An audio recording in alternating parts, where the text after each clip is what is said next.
Fine শাকারতুম লাযীদান্নাকুম ওয়া line কাফারতুম ইন্না আযাবি লাশাদীদ। শুকর করতে হবে জীবনের, শুকর করতে হবে বরাবর, শুকর করতে হবে মাননীয় প্রধানমন্ত্রী।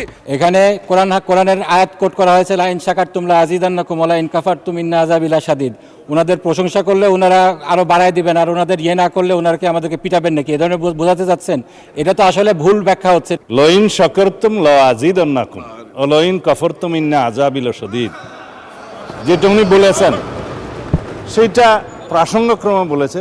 ওয়াইন তাউদ্দু নি'মাতাল্লাহ লা তুহসুহা, তোমরা যদি আল্লাহর নিয়ামতকে গুনতে চাও তাহলে গুণা শেষ করতে পারবে না। আমাদের প্রধানমন্ত্রীর কাছে, আমাদের মাননীয় মন্ত্রীদের কাছে বাজেট চাইবে, বরাদ্দ চাইবে, কিন্তু রাস্তায় যে মিছিল করবে।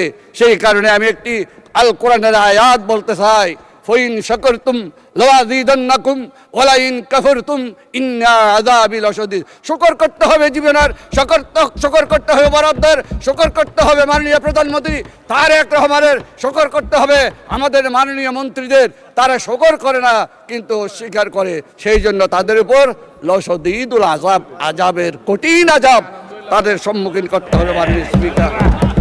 আল কোরআনে আরেকটা আয়াত আছে মাননীয় স্পিকার, ওয়া মাকারু ওয়া মাকারাল্লাহ ওয়াল্লাহু খায়রুল মাকিরিন।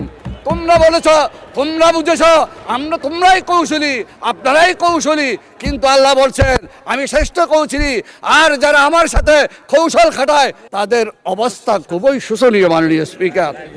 এই চলমান বিষয়ের উপর বলুন। ধন্যবাদ মাননীয় স্পিকার। আসলে মাননীয় স্পিকার, কোরআন হাদিসের আয়াত এবং যেই রাসূল ইসলামের বাণীগুলো আছে এগুলো তো আসলে ঠাট্টা বিদ্রুপের বিষয় না।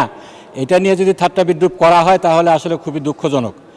এখানে কোরআনের আয়াত কোট করা হয়েছে লাইন শাকারতুম লাযীদান্নাকুম ওয়া লাইন কাফারতুম ইন্না আযাবি লাশাদীদ।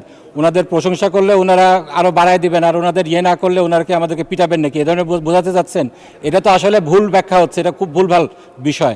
এ ব্যাপারে রাসূল ইসলামের কঠোর সতর্কবাণী এসেছে যে এইগুলা বিষয়ে ঠাট্টা বিদ্রুপ করার বিষয় না। আমি মাননীয় প্রধানমন্ত্রী যখন ছিলেন আমাদের দেশনেত্রী বেগম খালেদা জিয়া, সেই সময়ের একটা জাস্ট খালি ঘটনা উল্লেখ করছি। সে সময় শাহবাগের সময় কোরআন হাদিস নিয়ে অনেক বিদ্রুপ হচ্ছে, ঠাট্টা তামাশা হচ্ছে। সে সময় একটা চিঠি লেখা হয়েছিল, সেই চিঠিটা নিয়ে যখন আমরা গেলাম তিনি বললেন কোরআনের একটা আয়াত, সূরা তওবার একটা আয়াত তোমরা যোগ করতে পারো না? কুল আবিল্লাহি ওয়া বিআয়াতিহি ওয়া বিরাসূলিহি ইস্তাহজিউন। এখানে তোমরা কি আল্লাহর আয়াত, আল্লাহকে নিয়ে, আল্লাহ রাসূলকে নিয়ে, আল্লাহর আয়াত কিনে তোমরা ঠাট্টা মশকরা করছে? তো এটার জন্য তো যদি তোমরা করো তাহলে তোমাদের অবস্থান হবে জাহান্নামে। তো এই জিনিসটা আমাদেরকে খুব সতর্কভাবে নিতে হবে। কোরআন হাদিসের ভুল ব্যাখ্যা, কোরআন হাদিসের এরকম অবমাননাকর কিছু বিষয়, এগুলো আমাদেরকে কোনোভাবে করা যাবে না। এটার ব্যাপারে আপনার দৃষ্টি আকর্ষণ করছি মাননীয় স্পিকার। ধন্যবাদ মাননীয় সদস্য। আমার আলমগীর মাহমুদুল্লাহ ফরিদ একজন পুরনো সংসদ সদস্য, আমার মনে হয় না যে কোরআন হাদিস নিয়ে তিনি কোনো ব্যঙ্গাত্মক কমেন্ট করতে পারেন। তারপরেও আমরা পরীক্ষা করে দেখব, যদি কোনো ভুল ধরনের ব্যাখ্যা দেওয়া হয় কোরআন হাদিসের সেটা এক্সপান্সড হবে। এবং কোরআন হাদিসের ভুল ব্যাখ্যা, বাংলাদেশ একটি মুসলিম প্রধান দেশ, এই দেশে কখনোই গ্রহণযোগ্য হবে না।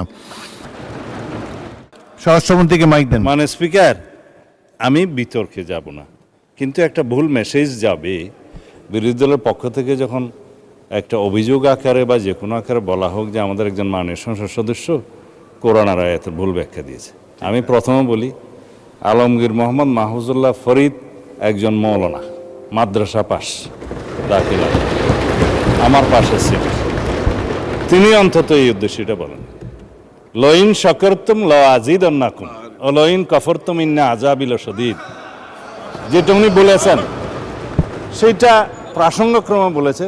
আমরা যদি আল্লাহর নিয়ামতের শুকরিয়া আদায় করি, আল্লাহ আমাদেরকে আরো বাড়িয়ে দেয়। যদি শুকরিয়া আদায় না করি, লাইন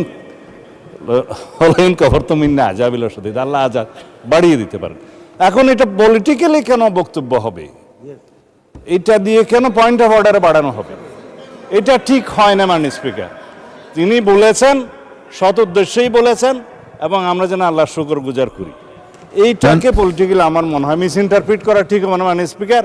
আমরা এই 92% মুসলিম দেশে, জনসংখ্যার দেশে, আমাদের এই মহান জাতীয় সংসদে কোনো সংসদ সদস্যের বক্তব্য যদি ভুলক্রমেও ইসলামের প্রতি অবমাননা যদি মূলক হয়, এটা আমরা নিন্দা করব, কিন্তু এইভাবে পলিটিক্যালি ইউজ করা ঠিক হবে না মাননীয় স্পিকার। ধন্যবাদ। ধন্যবাদ। আচ্ছা, মুজিবুর রহমান সাহেব বলেন, কিন্তু কোনো বিতর্ক হয় এমন কোনো কিছু তুলবেন না। এখানে সবাই তো অধিকাংশই মুসলমান, অধিকাংশই ধর্মের প্রতি ধন্যবাদ গভীর শ্রদ্ধা পোষণ করেন। ধন্যবাদ মাননীয় স্পিকার। আমাদের মাননীয় স্বরাষ্ট্রমন্ত্রী যেহেতু দাঁড়িয়েছেন এবং তিনি কথা বলেছেন, তার কথাকে যাতে লাইন মতো হয় সেজন্য তিনি নেওয়ার চেষ্টা করেছেন। এই আয়াতটা যে নাজিল হয়েছে, কেন নাজিল হয়েছে? এই আয়াতটা নাজিল হওয়ার প্রেক্ষাপট হচ্ছে আল্লাহ তাআলা তার অগণিত নিয়ামত এই পৃথিবীতে রেখেছেন।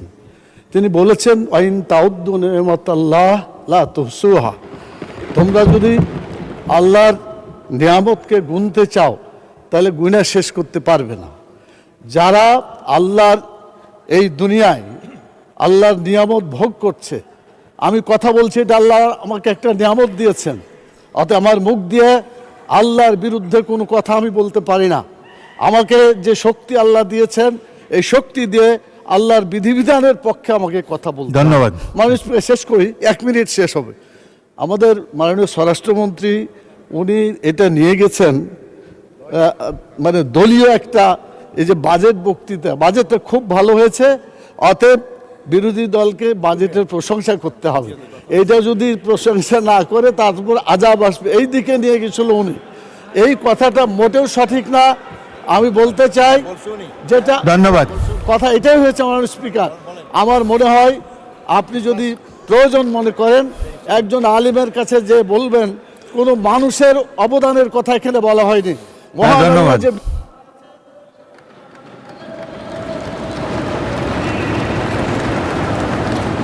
ধন্যবাদ মাননীয় সদস্য বসুন।